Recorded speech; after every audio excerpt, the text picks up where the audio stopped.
നമസ്കാരം. ഇഷ്ടപ്പെട്ട വിവാഹം നടക്കാൻ, ഇഷ്ടപ്പെട്ട ആളെ വിവാഹം കഴിക്കാൻ, സ്ത്രീയാണെങ്കിലും പുരുഷനും വിവാഹം കഴിക്കാൻ എന്താണ് നമ്മൾ അനുഷ്ഠിക്കേണ്ട കർമ്മങ്ങൾ വിളിച്ചു ചോദിക്കാറുണ്ട് എല്ലാ കുട്ടികളും. പ്രധാനമായിട്ട് ഒരു മനുഷ്യന്റെ ജീവിതത്തിലെ ഒരു കർമ്മമാണ് വിവാഹം എന്ന് പറയുന്നത്. ഒരു അർദ്ധനാരീശ്വര സങ്കല്പം തന്നെയാണ് വിവാഹം കൊണ്ട് ഉദ്ദേശിക്കുന്നതും. അത് വളരെയേറെ മനുഷ്യന്റെ ജീവിതത്തിലെ പ്രധാനപ്പെട്ട ഒരു വൈദിക കർമ്മവും ഒരു ദൈവിക കർമ്മവും കൂടിയാണ് വിവാഹം എന്ന് പറയുന്നത്. ഈ അർദ്ധനാരീശ്വര സങ്കല്പമായിട്ടാണ് നമ്മൾ വിവാഹത്തെ കരുതിപ്പോരുന്നതും. അതിനൊരു തമാശയായിട്ട് എടുക്കാതെ ആ വിവാഹത്തെ നമ്മൾ വളരെയേറെ ദൈവിക കർമ്മമായിട്ട് അതിനെ നമ്മൾ പുലർത്തിക്കൊണ്ട് പോരുകയും വേണം.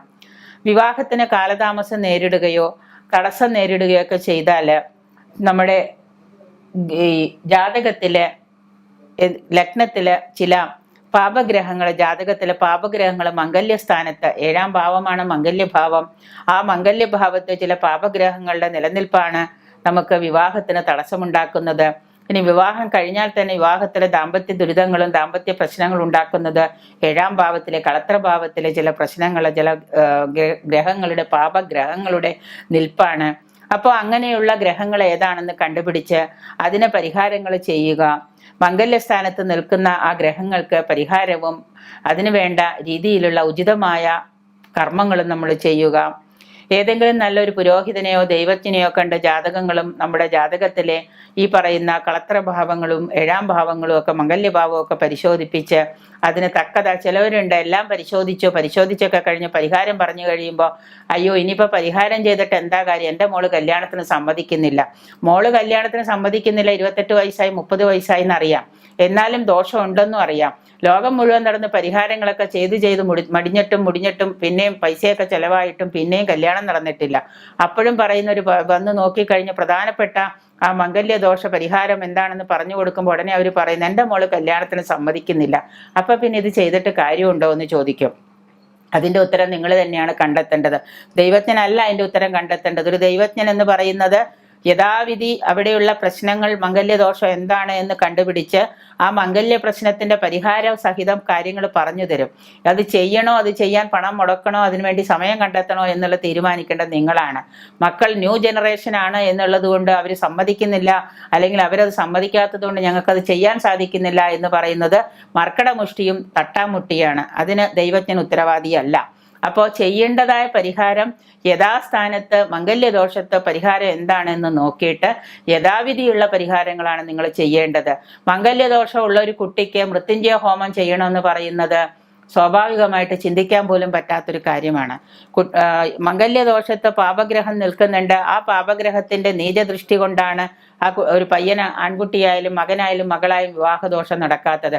അവിടെ ഒരു സുദർശന ഹോമം നടത്തിയാൽ മതി, അല്ലെങ്കിൽ മൃത്യുഞ്ജയ ഹോമം നടത്തിയാൽ മതി എന്ന് പറയുന്നതിൽ യാതൊരുവിധ അർത്ഥവും ഇല്ല. അത് നടത്തുന്നതിൽ അർത്ഥവുമില്ല. ലക്ഷ്മി നാരായണ പൂജ നടത്തിയിട്ട് വിവാഹദോഷം മാറ്റാം എന്ന് പറയുന്നതിൽ അർത്ഥമില്ല.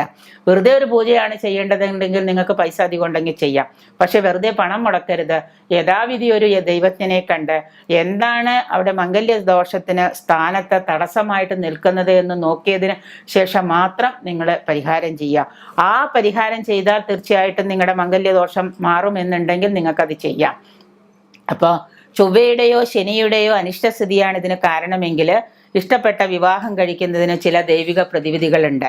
അപ്പോൾ ചൊവ്വയ്ക്കും ശനിക്കും നിങ്ങൾ ദോഷം പരിഹാരങ്ങൾ ചെയ്യാം. ചൊവ്വയാണ് ദോഷമെങ്കിൽ, ഇഷ്ടപ്പെട്ട വിവാഹത്തിന് തടസ്സമായിട്ട് നിൽക്കുന്നതെങ്കിൽ ഷോഡശോപചാര പൂജാതി ചെയ്ത് മംഗള സ്തോത്രങ്ങൾ ജപിക്കുക, ചൊവ്വ യന്ത്രം ധരിക്കുക, ബാണേശി യന്ത്രം ധരിക്കുക, സ്വയംവര യന്ത്രം ധരിക്കുക, യഥാവിധിയുള്ള സ്വയംവര കലശ ധ്യാനം ചെയ്യുക.